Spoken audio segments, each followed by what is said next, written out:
Bom dia, boa tarde, boa noite, boa madrugada para você que vai acompanhar essa nossa aula de Direito Penal. Hoje a gente vai falar mais exclusivamente em relação à teoria da pena. Então, o primeiro detalhe é a gente trazer um conceito de o que é pena.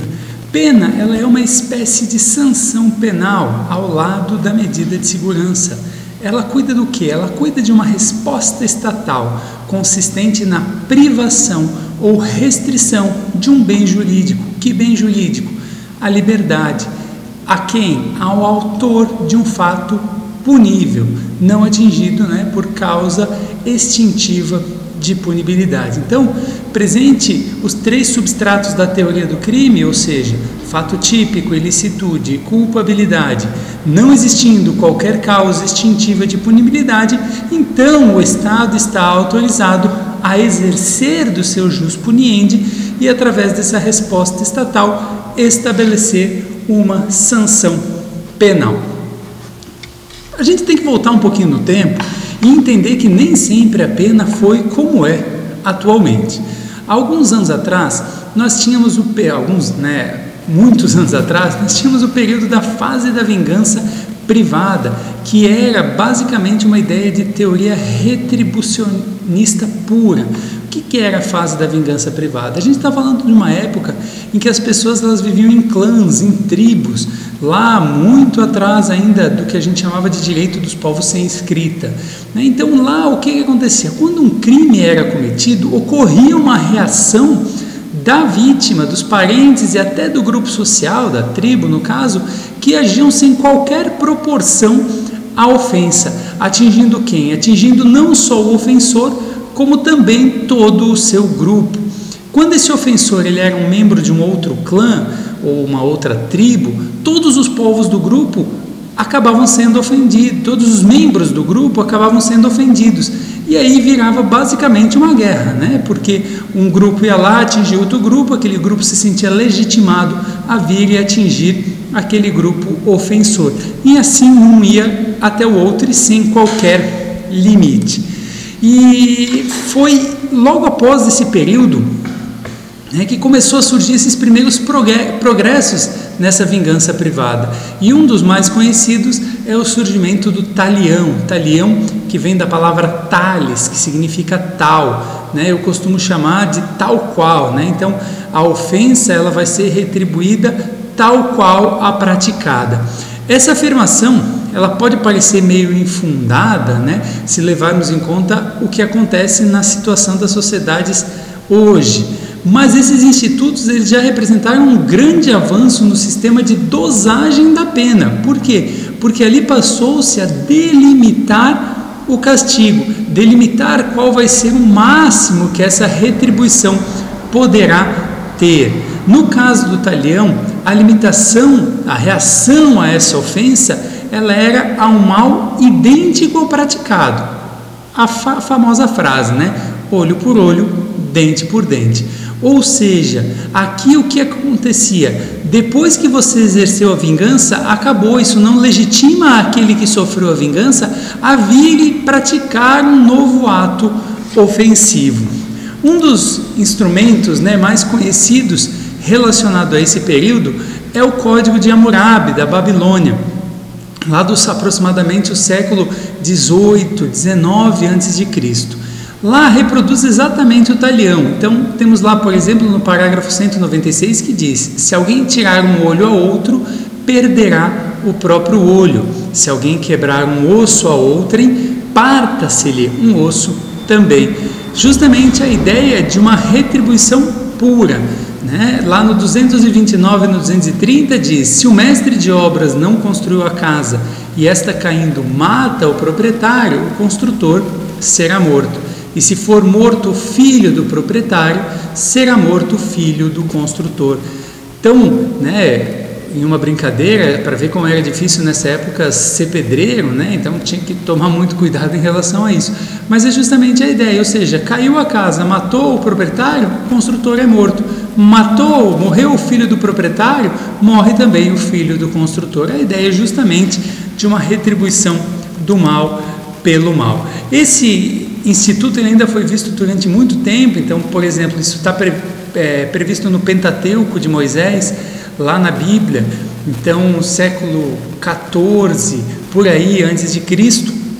Depois a gente viu sobre isso também lá nas leis das 12 tábuas de Roma, que já estamos falando do século V antes de Cristo. Então várias previsões acerca da lei do talião. Outra fase que surgiu nesse momento foi a fase da vingança divina. O que é essa fase da vingança divina? Aqui começou a se estabelecer um poder de coesão social capaz de estabelecer condutas sob pena de castigos. A única diferença aqui é que quem era ofendido pelas atividades delituosas eram os deuses. Os agentes responsáveis pela punição iam ser os sacerdotes. Então acabou um pouco com essa ideia de vingança divina, de eu poder exercer a minha própria vingança. E na fase da vingança divina, da vingança privada, na fase da vingança divina, quem começa a assumir esse poder de punir, então, é a igreja através dos sacerdotes. O princípio que dominava a repressão era a satisfação da divindade, que foi realmente ofendida pelo crime. Punia-se com rigor, com crueldade, pois o castigo deveria estar em relação à grandeza do Deus ofendido. Ou seja, se a pessoa praticasse algum crime, autorizava com que a igreja descesse o cacete nessa pessoa, através dos sacerdotes, para fazer o quê? Para satisfazer as divindades. Esses preceitos teocráticos, eles são a base de diversos códigos, como o da Índia, o Manava, o Dharma, o Sastra, e também códigos da Babilônia, Israel, Pérsia, China, etc. Tudo na ideia de buscar a punição da alma do criminoso. Além desse período, a gente teve aqui o período da fase da vingança pública, que começou a mudar um pouco a ideia da teoria retribucionista e passou a trabalhar um pouco com a ideia da teoria preventiva, teoria utilitarista, ou também chamada de teoria relativa. Nessa fase da vingança pública, a sociedade, na medida em que foi aprimorando a sua organização, transformou também suas regras de justiça penal. Ou seja, aqui a pena ela deixa de ter um caráter religioso e passa a ser uma sanção imposta por uma autoridade pública. Ou seja, o agente de punição não é mais o próprio ofendido, não é mais o sacerdote, mas quem passa a adquirir o direito aqui de punir é o monarca, o rei, o príncipe, o regente. Nessa fase, o objetivo é justamente a segurança do príncipe, a segurança do soberano, através da pena, também severa e cruel, visando a intimidação. Tem um artigo bastante interessante para quem tiver interesse, digita ali no Google Diego Bayer e digita Quincke Mars, como está aparecendo aqui na tela, que vocês vão ver justamente uma pessoa que ele era um braço direito do rei e ele foi punido dentro dessa perspectiva da vingança pública. Atravessaram ele quase toda a França dentro de uma gaiolinha, cantando e com músicas, fanfarra, etc., para que o povo visse o risco que era cometer um crime contra o império, justamente na ideia de tentar intimidar o povo. Dentro dessa fase da vingança pública, tem alguns pontos que são bem interessantes. Um deles é o direito canônico. Por que o direito canônico? Porque se traz que o direito canônico foi um dos primeiros marcos a trabalhar com a ideia de uma pena de prisão. Por quê? Essa pena de prisão, no início, ela era o quê? Uma maneira de castigar os padres, os monges que vinham a cometer um determinado crime. Então, esses monges eles ficavam presos em mosteiros, pagando as suas penitências, muitas vezes inclusive com o alto flagelo. Tanto que John Howard ele costuma dizer que é através dessa ideia que surge o termo penitenciária, ou seja, penitenciária como sendo o local onde os condenados ficariam para pagar as suas penitências, ou seja, redimir-se de seus erros, analisando seus atos para depois poder voltar à liberdade. Então, dentro dessa ideia de penitenciária, de pena de prisão, a gente teve a ideia de que existia uma forma de castigo que não fosse somente o castigo corporal, porque a maioria dos povos utilizava a prisão como uma forma de manter vivo o acusado ou condenado até que fosse executada a sua pena, que na maioria das vezes eram penas corporais. E em razão de tudo isso, das inquisições, de todas essas matanças, pena de morte, tortura, etc., é que no período humanitário, né, quando surge o período humanitário, quando vem a influência do iluminismo dentro do direito, né, com John Locke, Montesquieu, Voltaire, Rousseau, tudo isso influenciou um jovem, né, chamado Cesare de Bonessana, que também é conhecido como Marquês de Beccaria, em 1764, publicar o livro dos Delitos e das Penas, livro esse que escreveu aí com 26 anos de idade, onde, em grande parte do livro, ele trabalha com a separação da justiça divina e da justiça humana e traz uma série de reformas, como, por exemplo, a abolição da pena de morte e da pena de tortura.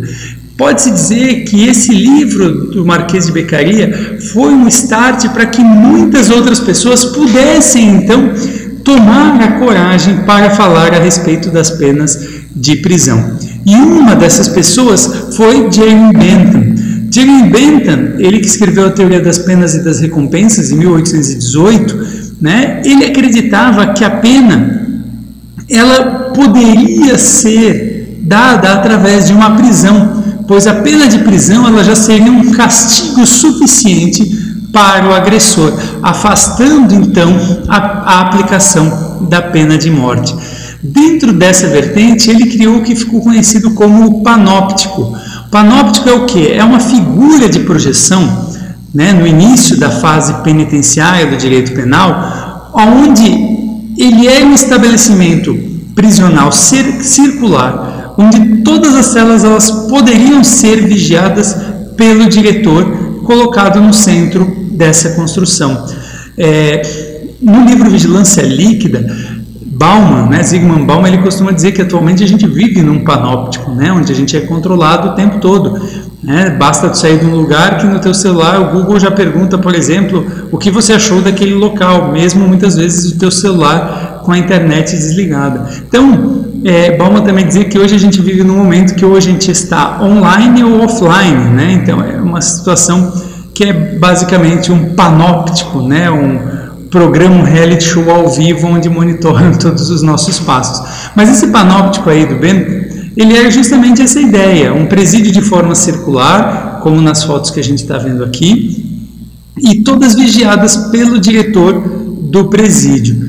O único detalhe é que ele é um modelo que acabava fazendo com que as pessoas elas não voltassem à sociedade de uma forma ressocializada, porque elas ficavam lá imperando muitas vezes a lei do silêncio, não podendo se comunicar, não tendo um trabalho, o que fazia com que essas pessoas acabassem muitas vezes morrendo ou ficando loucas. Dentro dessa perspectiva surgiu um novo modelo chamado modelo prisional filadélfico. Né? O que era isso?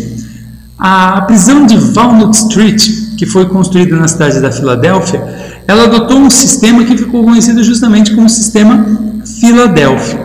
Nesse sistema, os presos eles passavam o tempo todo em celas individuais, sendo aplicada a regra do silêncio absoluto.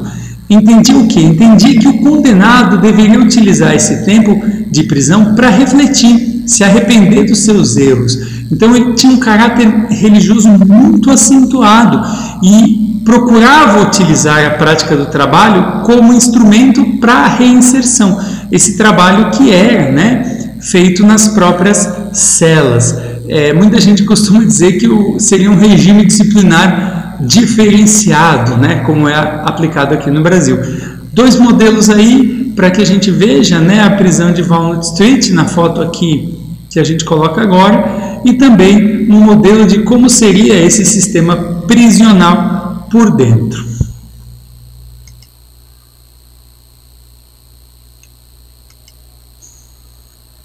Com essa necessidade de superar os defeitos, as limitações do regime celular, foi aí que se buscou novas alternativas e que surgiu o que ficou conhecido como sistema prisional alburniano. Esse sistema alburniano, ele era adotado o trabalho em comum, né, e a regra do silêncio absoluto. Significava o quê? Que as pessoas aqui elas já podiam trabalhar em conjunto, em comunidade, mas ao mesmo tempo o que iria imperar seria o silêncio, né? Então eles podiam trabalhar em conjunto, mas tinham que permanecer em silêncio sem conversar. Essa prisão de Auburn, né, o penitenciário de Auburn, foi criada na cidade de Auburn, Nova York, e era um sistema baseado principalmente no trabalho forçado do apenado, considerando que a ideia é que para ressocializar uma pessoa que cometeu um crime, seria necessário que ela trabalhasse. Então Didi, o sentenciado, trabalhava sem poder se comunicar em silêncio, e à noite ele era recolhido em celas individuais. Então justamente aqui a gente pode dizer que, diferente do filadélfico, aqui começa a ser inserido o trabalho e também a ideia do trabalho coletivo, né? Não tão individual, o que fazia com que as pessoas pudessem pelo menos ver que existiam outros presos naquela prisão, né? Então aqui dois modelos da prisão de Auburn, né? Uma dos presos trabalhando e indo até o trabalho, e a outra de como eram as celas desse sistema prisional. Como evolução desse sistema prisional, surge também, mais aproximadamente em 1846, no século XIX, lá na Inglaterra, o sistema chamado sistema inglês, ou também chamado de sistema progressivo. Um adendo aqui que é importante é que é esse sistema que é adotado dentro do sistema prisional brasileiro. Lá no presídio da ilha de Norfolk, o capitão da armada inglesa chamado Alexander McNaughey, o que ele fazia? Ele começou a introduzir um sistema chamado sistema de marcas. Esse sistema de marcas, segundo o qual o condenado ia recebendo vales, né? Ou seja, ele ia recebendo pontos, para que quando ele alcançasse uma determinada marca, sendo esse comportamento positivo, ele ganhava pontos, se fosse negativo, ele perdia os pontos.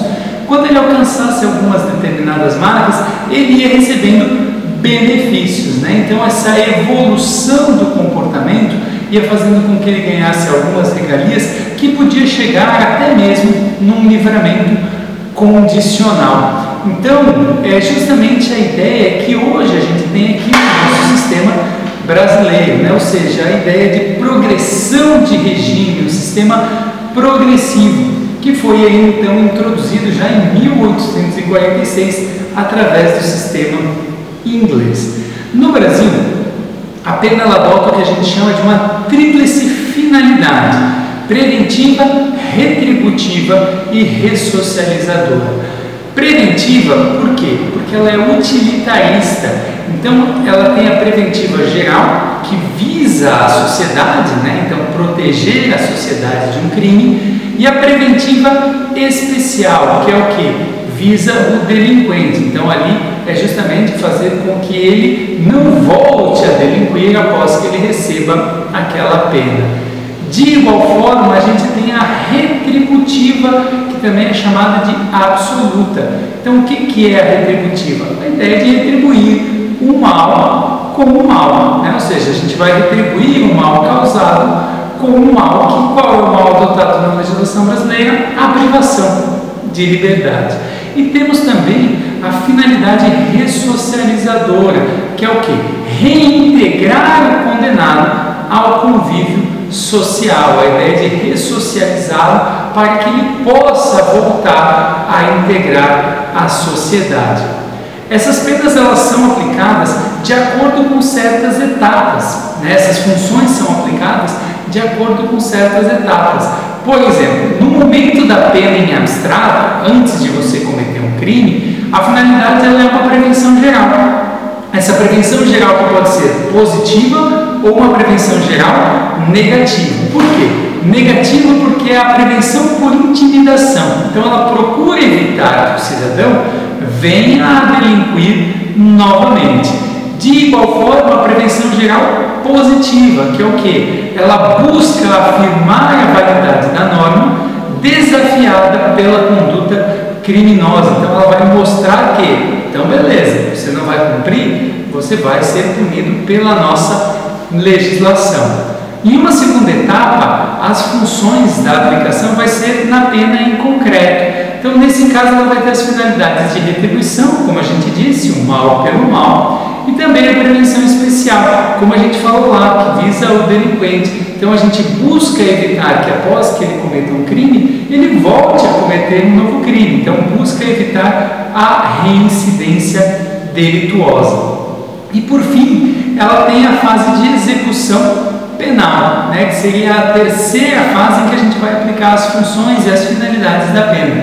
Primeiro, concretizar as finalidades anteriores, então a retribuição e a prevenção especial, né, então efetivamente exercer a punição, e a função ressocializadora, né, tentar fazer que ele possa voltar melhor para a sociedade que ele integra.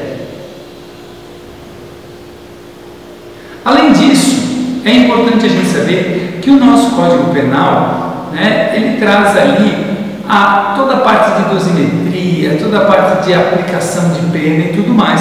Mas é a nossa Constituição Federal que define quais são os tipos de pena que são, por exemplo, permitidos e proibidos dentro do nosso ordenamento jurídico. E o nosso Código Penal, a nossa Constituição, ela estabeleceu que vão existir 5 tipos de penas que vão ser proibidas no nosso ordenamento. A pena de morte, exceto em caso de guerra declarada, que ela vai ser exercida através do fuzilamento. A pena de caráter perpétuo, então ninguém pode ficar preso para o resto da vida. A gente tem no nosso Código Penal, até final de 2019, o limite de 30 anos e para as condenações, né, em crimes cometidos a partir de 2020, com a modificação do pacote anticrime, o limite de penas agora para 40 anos, né? Mas isso não significa que ele ficou 40 anos preso, foi solto, ele não pode voltar a ser preso. Sim, se ele for preso novamente, vai cumprir uma nova pena que pode chegar de novo até 40 anos. É proibido no nosso ordenamento também os trabalhos forçados. Aqui existem alguns detalhes bastante interessantes, porque é proibido o trabalho forçado, mas ao mesmo tempo o preso que se nega a trabalhar, de acordo com a execução penal, ele pode receber uma punição, né? Pode ser considerado uma falta em relação a isso. Além disso, a gente tem a pena de banimento. O que é a pena de banimento?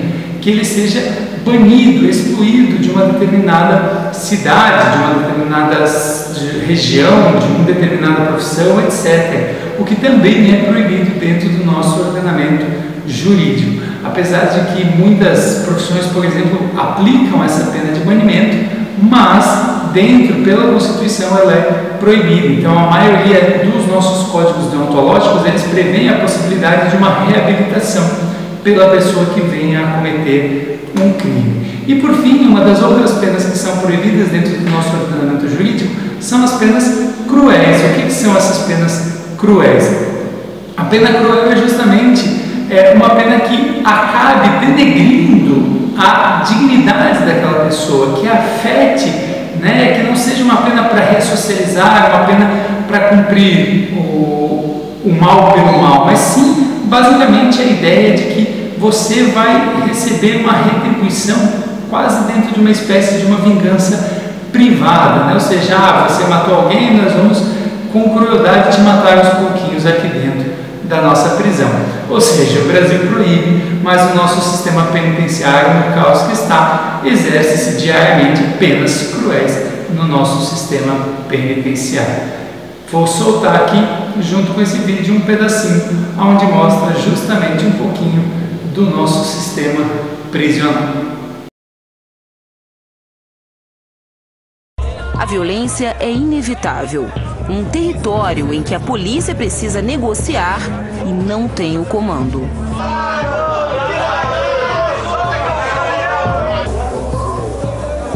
Homens estão acorrentados por todos os lados. 4 dias nessa posição aqui, sem tomar banho, sem nada, esperando uma transferência, ninguém me dá, todo dia pedindo, sem tomar banho, fervendo, sem nada. Este ficou mais de 30 dias no corredor estreito. Diz que a presença dele não foi bem aceita. Ao se aproximar da grade, foi agredido. Muitos estão desesperados. querem sair do Departamento de Polícia Judiciária de Vila Velha de qualquer jeito.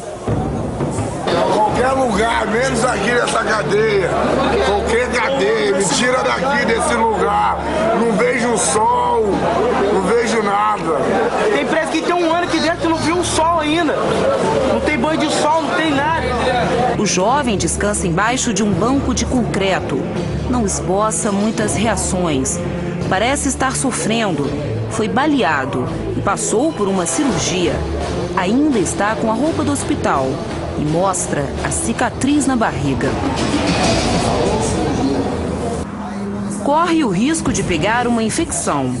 São muitas as doenças nestes espaços pequenos e repletos de pessoas.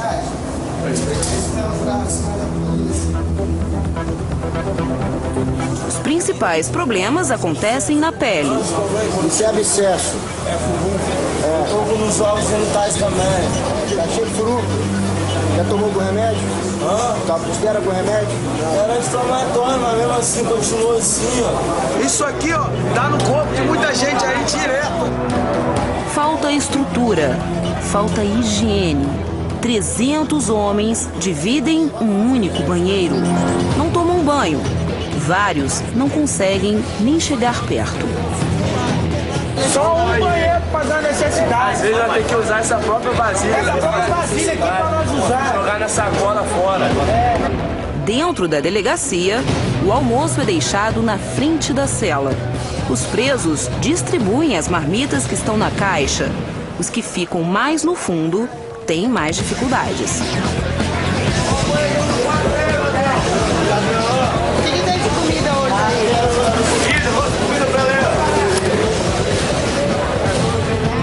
Baldes com suco também são deixados lá. Eles usam canecas para pegar a bebida. Alguns ficam sem comer ou beber. Não existem talheres. Os presos improvisam, quebram a embalagem e usam como colher.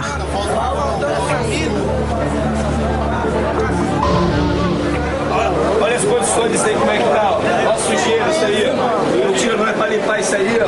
Olha as paredes, como é que tá, tudo sujo, sem açúcar. Essa é a condições da cadeia. É possível viver numa condição como esta? A gente percebe que aqui não há sequer uma janela, a única ventilação que a gente tem é essa daqui, artificial. Olha o estado desse ventilador. Como voltar à sociedade? As tentativas de fuga sempre ocorrem. Policiais dificilmente percebem quando um túnel é cavado. Os detentos entopem o ralo para deixar a terra alagada e é mais fácil de cavar. Normalmente, apenas depois das fugas, os planos são descobertos. Como os agentes não têm como transferir os presos, os trabalhos para fechar o buraco são feitos ao lado dos criminosos. Mais um risco iminente. Quando percebem uma movimentação estranha, os policiais conseguem impedir ou controlar rebeliões. Os detentos transformam as barras da cadeia em armas. O ferro é usado para ferir e até matar. Todos nós cometemos um delito, temos que pagar pela nossa pena. Mas eu estou aqui há 8 meses sem ver o sol. Peço a Deus todo dia para me tirar dessa cadeia, pelo menos me levar para outra. 10 meses aqui. Pelo menos para me levar para outra, que eu não aguento mais isso aqui.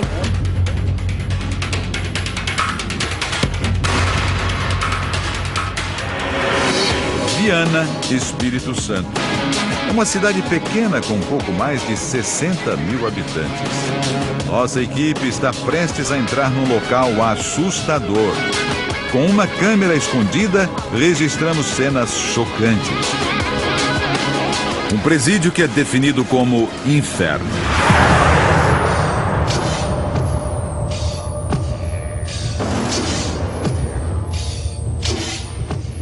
Quem entra na casa de custódia de Viana sabe que pode não sair vivo. São flagrantes de abandono e histórias de horror. Em Viana, os presos estão todos soltos. Não existe grade, os presos estão soltos. É o pior presídio, talvez, do mundo. Criminosos preferem viver amontoados do que enfrentar a rotina do presídio. Estamos no complexo penitenciário de Viana. Aqui dentro, 2.400 presos dividem as celas distribuídas em 7 unidades prisionais. No mesmo complexo, realidades opostas. Presos vivendo em escombros, amontoados, como em campos de concentração, ao lado de unidades recém-construídas. Uma tentativa de aliviar o caos do sistema penitenciário capixaba. Aqui, os presos decidem. Eles ditam as regras. Eles fazem a lei. A sensação de medo domina as pessoas que percorrem estes corredores.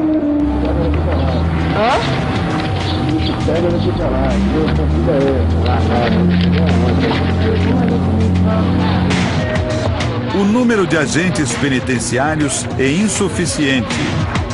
Os internos estão praticamente no comando. Durante o dia, se espalham pelo pátio e dormem nestes escombros. Aqui não funciona mais. Isso aqui, os presos dormem aqui? Não. Eles estão pagando caminho mal pra gente lá. Já é antiga. Atual. Tá vendo? Isso aqui era a cela, antigamente. Tá vendo? Tinha cela individual. Aqui, tudo quebrando. Eles dormem aqui. Uma galeria destruída. Não é possível identificar o que era cela, parede, cama. Os presos dormem no chão. Alguns têm colchões, outros deitam no concreto. Há muitos anos existiam celas com grades aqui. Tudo foi arrancado. O trabalho é difícil. Como controlar estes internos? Como enfrentar homens tão violentos? Os agentes dependem do apoio da polícia militar. Eles basicamente liberam os internos para o banho de sol e revistam o espaço quando todos estão longe.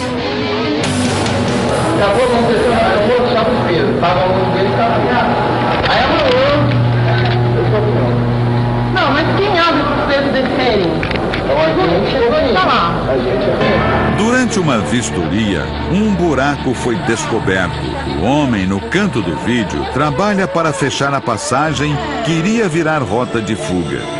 O buraco de chão foi aqui. Não. Essa água fica o dia inteiro aqui. Não, a gente desliga a água. A água tá ligada, né? Aí desliga a água. A água tá caindo de perto ali. Aqui quebraram o cano.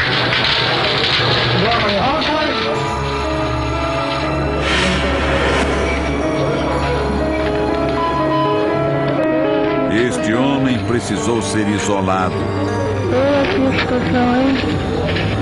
Eu falei que não tinha, me deixaram ali, não tem. Os caras que vão jogar aí, ó. Tá falando da minha mulher. Os presos que dão ordens na casa de custódia de Viana são temidos. Protagonizam cenas de selvageria, difíceis de acreditar.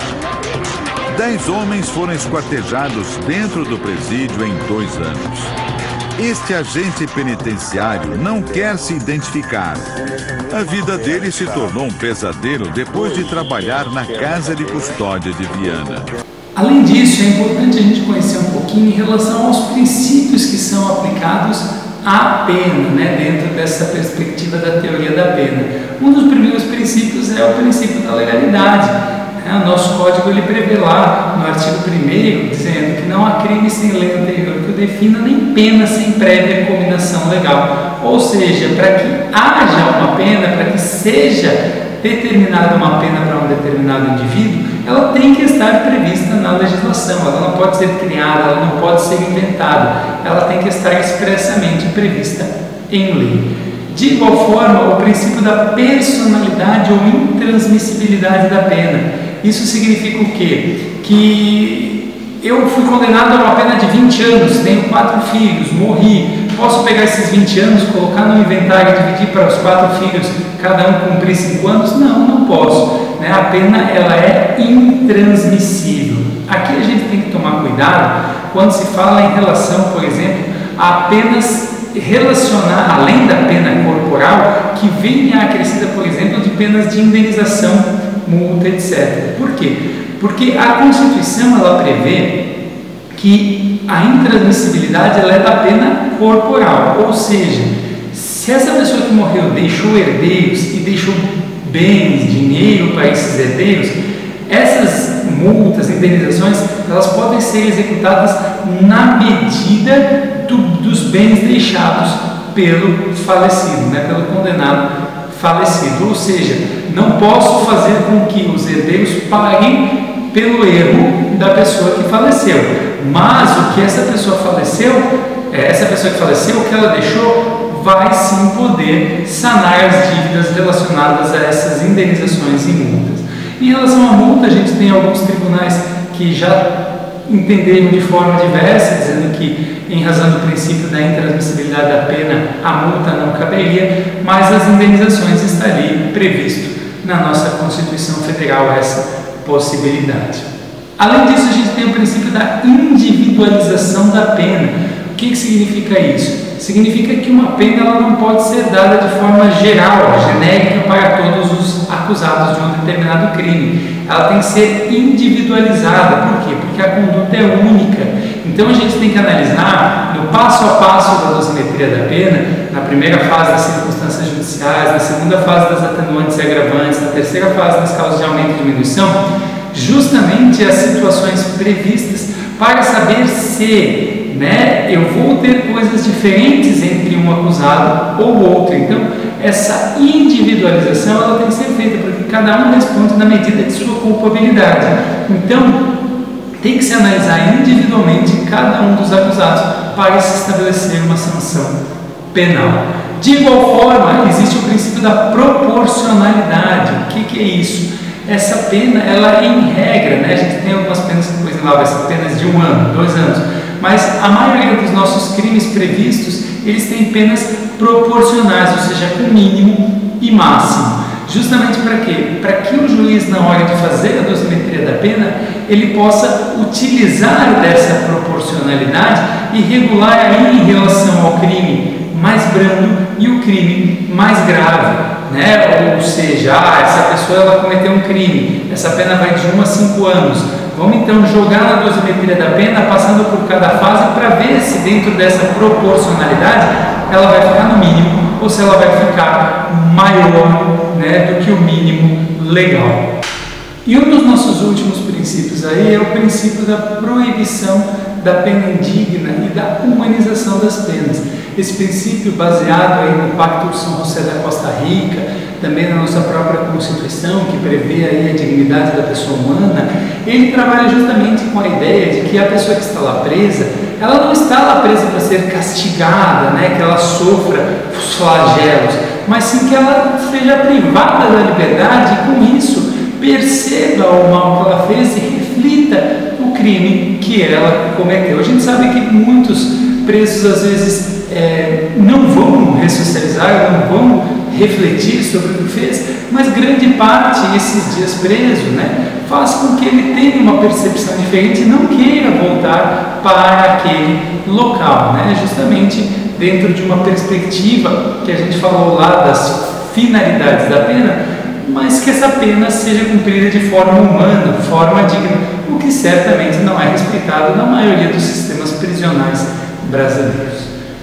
Espero que vocês tenham gostado, qualquer dúvida eu estou à disposição, diego@vai.adv.br, pode mandar e-mail que a gente vai conversando e trabalhando juntos. Vou deixar também aí um link do Google Drive para alguns exercícios, e para os alunos que tiverem o sistema do AVA, também essas videoaulas, esses materiais vão estar no sistema do AVA. Obrigado pela atenção, um bom descanso, bons estudos e lembre-se, estudar em casa e evitar aí essa proliferação do vírus do Covid-19.